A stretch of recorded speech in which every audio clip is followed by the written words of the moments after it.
Yo, yo, yo, welcome back to the Further Your Lifestyle podcast, conversations on lifestyle, passions, and hustles. My name's Chris, I am your host, and I'm super excited to be back here having the conversation with you. Episode 133 today, and today we're getting a bit more personal. I'm talking about life lessons that I have found while running my most recent 52-kilometer ultramarathon. Now, this has happened just at the time of recording this, literally a week ago. By the time you're hearing this, it might be a couple of weeks. But what I wanted to actually take you through was just not the actual run. I'm not talking about the run. I'm not doing a race recap in this video. This is obviously the Further Your Lifestyle podcast, but really helping you understand some of the relevant things that go through my mind, or the relevant things that I have to deal with, or the relevant things that are relatable to running a 52K ultramarathon versus to what we actually have to, take on in real day, everyday life, and things which maybe you can help to understand for yourself. And why I actually love running so much is because there is that parallel of if you can do it here, you can do it there. And it is almost a 1-to-1 ratio in that sense, without getting too technical, of course. So I've just pulled out a whole bunch of different kind of like lessons or little points that I wanted to kind of bring to your attention. I'm going to discuss it in my own flavor. I haven't gone into detail. I've just literally written out a couple of dot points, and we'll go through them together. So that's what we're getting into today. So buckle up and let's get into it.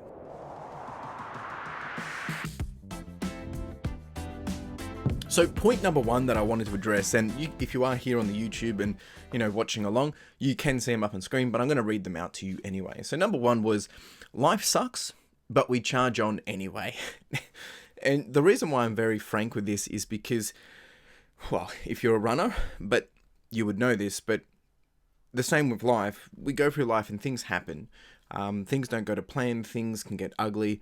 It's like the roller coaster ride. I talk about this when I talk about my business. I talk about this with life as well. And running's exactly the same. It is a roller coaster of events.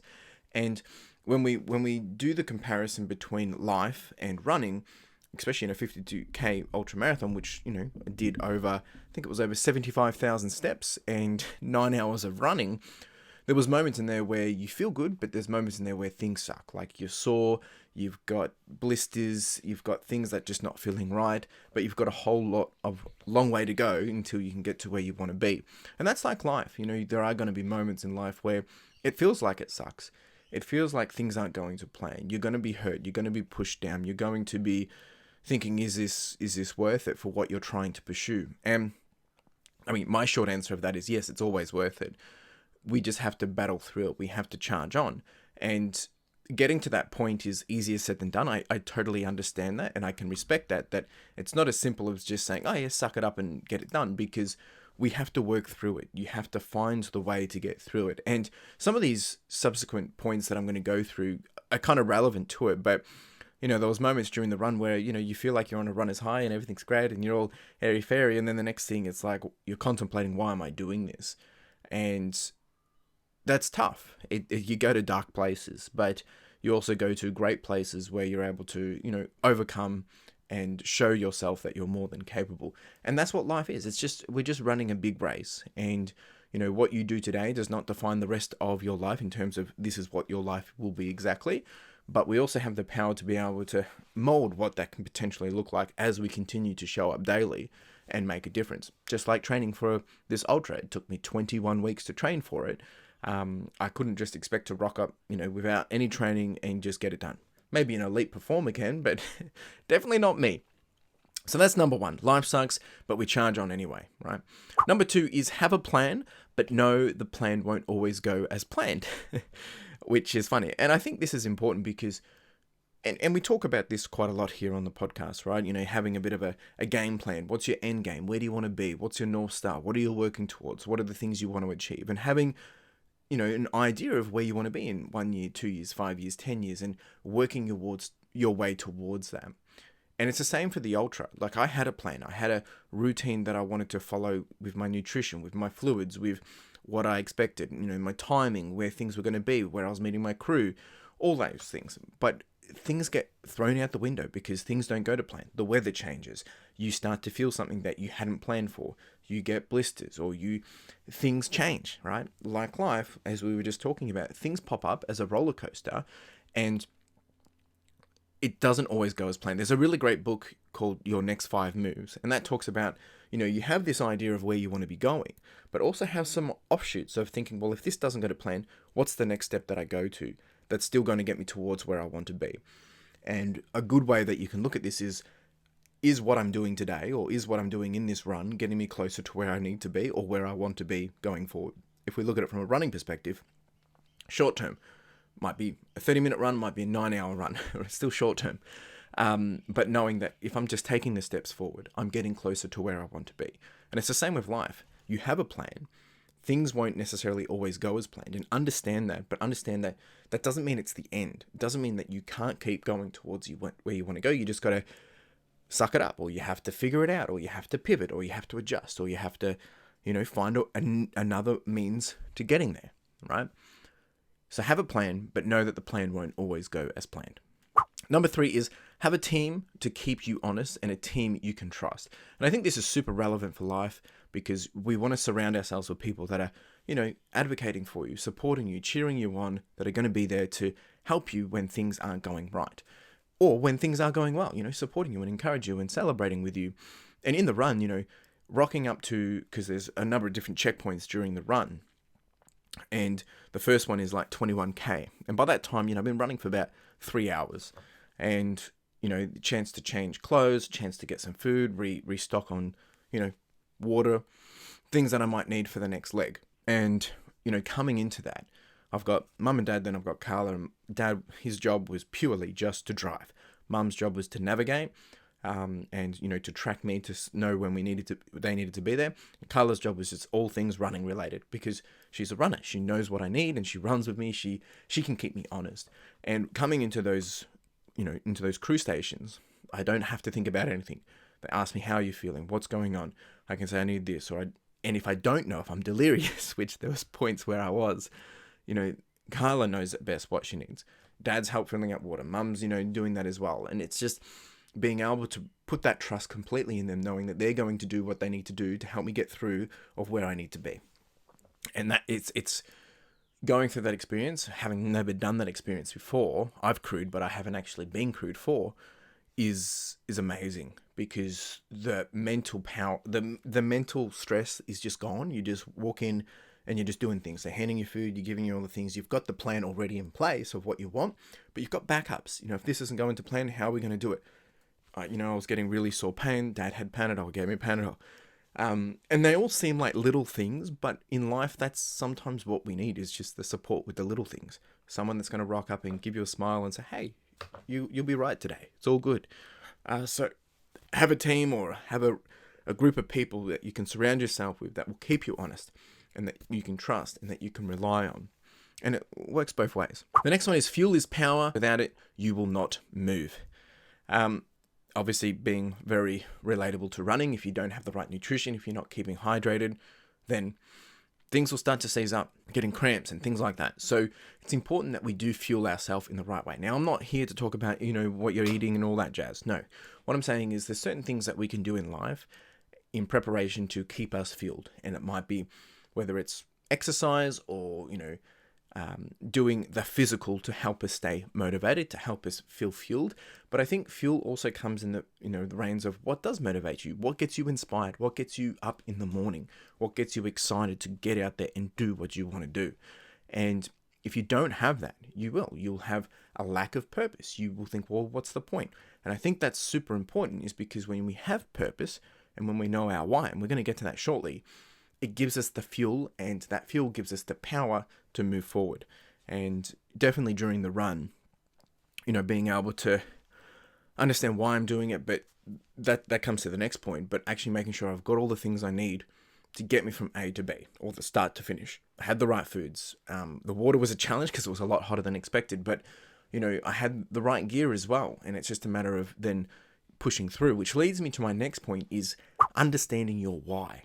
Why are we doing these things? Now, don't start contemplating why you're doing life. But when it came to the running, this run is a very important run to me because it was my first ultra that I had done with Carla a couple of years ago. So to me, it was my best run that I'd ever done. Like, I enjoyed it. It wasn't hard. It was good. And coming out of this run, or going through this run, it was horrible. It was terrible. It was painful. It was sore, and it was not fun. So you challenge yourself. It's like, why the heck am I doing this? And definitely at the end of the run, I was contemplating, I don't know if I want to do this again, because it's tarnished what I originally had this run as, which was a fun run, something that I enjoyed and something that was an easier run to do, because I was well prepared for it. But in this circumstance, things didn't go as planned, and therefore I was frustrated. So you challenge your why. Why am I doing this? And I think that we need to understand that with life as well. What are we doing and why are we doing it?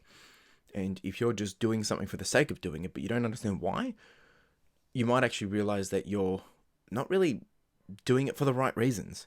And, it might all come down to work and money and things like that. But even things as simple as me doing this podcast. Why do I do this podcast? What is my intention here?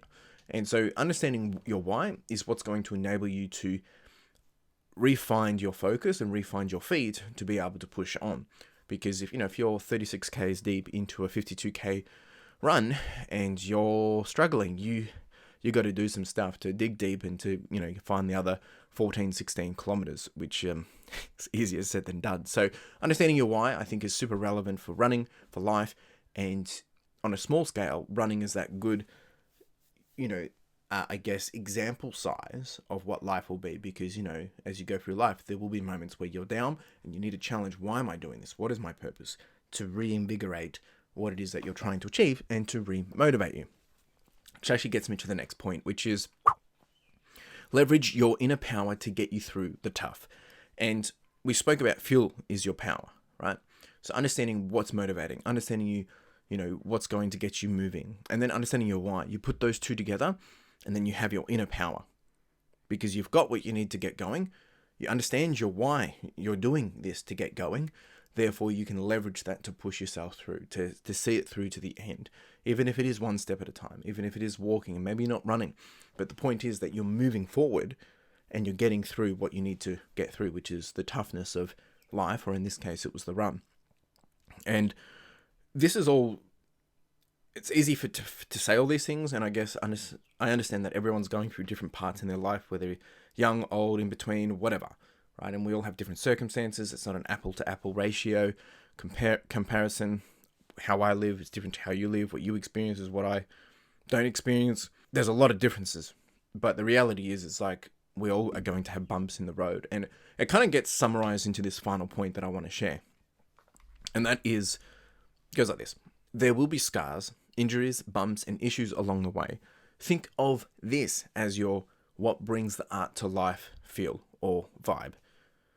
They will become your stories, they will become your memories and lessons, and ultimately what makes life beautiful. And when I reflect back, since finishing the run, I've had 2 big blisters like the size of my thumbs. And I'm not just saying the length, but like the thickness on each side of my feet. And they've been so painful. I haven't been able to run. It took a few days to really get them eased off. And they've been brutal. But now they're memories, they're stories, they're things that have been left there to help paint a picture and tell a story of, the art of life, what it is. And when you have those stories, when you reflect back and you move past them, they're really not big deals. But you can leverage those to then reflect on, like, well, you've made it this far, you've achieved that. Or you can look back on the battle scars or the things that you were able to do, just another thing you were able to conquer, just another thing that you were able to beat.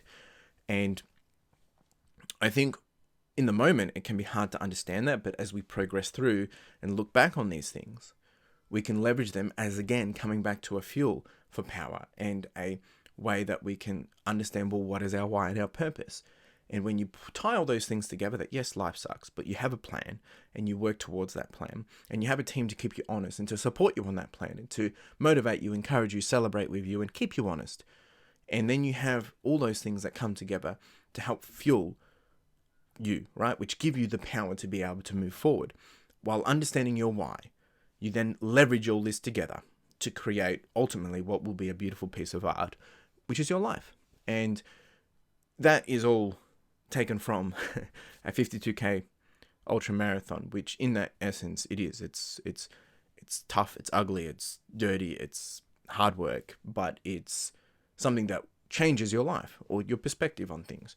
And Needless to say, as much as it's a bit of a love-hate relationship like we do in life, things don't go to plan, things aren't what we always want, and it is a bit of a love-hate relationship. But in the end, I look back and think, no, it was worth it. I would do it again. And it's a part of me that I don't regret. And we need to process these things in a way that helps us understand the why, the purposes, the intentions, and the results, or the lessons from those situations, those experiences, those memories, and those moments we share, right? So that is my life lessons I found while running a 52k ultramarathon, and as brutal as it was, reflecting back, it's great. If you want to check out that video, if you want to see that experience, I'll put this up in the show notes as well. You can also see it up on screen, but it goes for about 25-30 minutes, I think, but it takes you through the start to finish and the things that I was feeling. There was a lot of things there that I missed because ultimately by the end I was absolutely just wrecked and, totally delirious. But I'll be doing a bit of a race recap on this. That video might also be out as well by the time you're listening to this. I can put those links in the show notes as well.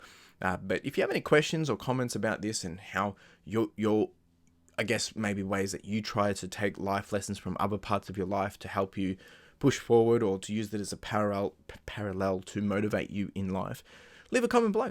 Let me know. I'd be more than curious and more than happy to continue the conversation. I would love to continue the conversation. And, if there's things that you're working towards and you think this is super relevant, let me know also. I would love to hear what you're working towards and the different lessons that maybe you've learned from this or you're wanting to learn. More than happy to continue that conversation. Appreciate you being here. You have a wonderful day, and cheers.